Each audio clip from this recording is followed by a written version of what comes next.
خدا کے زندہ اور پاک کلام میں سے زبور کی کتاب اس کا 42واں باب۔ جیسے ہرنی پانی کے نالوں کو ترستی ہے، ویسے ہی اے خدا میری روح تیرے لیے ترستی ہے۔ میری روح خدا کی، زندہ خدا کی پیاسی ہے۔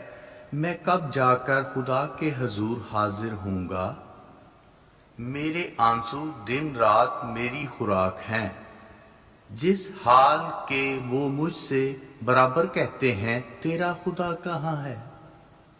ان باتوں کو یاد کر کے میرا دل بھر آتا ہے۔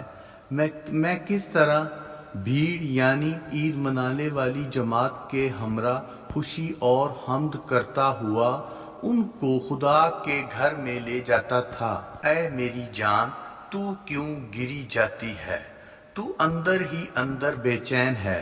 خدا سے امید رکھ، کیونکہ اس کی نجات بخش دیدار کی خاطر میں پھر اس کی ستائش کروں گا۔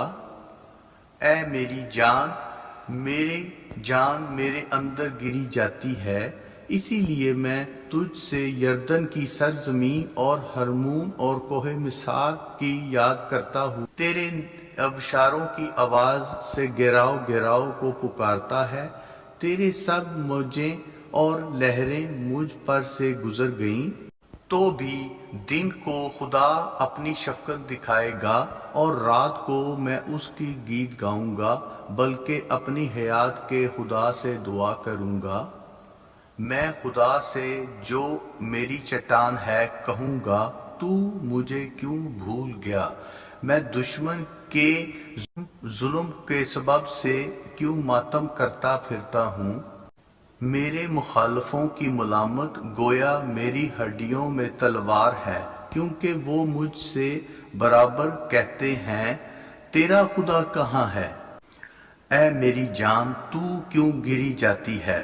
تو اندر ہی اندر کیوں بے چین ہے؟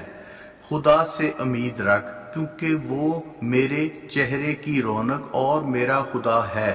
میں پھر اس کی ستائش کروں گا۔ پاک کلام کو پڑھے اور سنے جانے پہ برکت ہو، مانگتے ہیں پیارے یسوع مسیح کے نام سے، آمین۔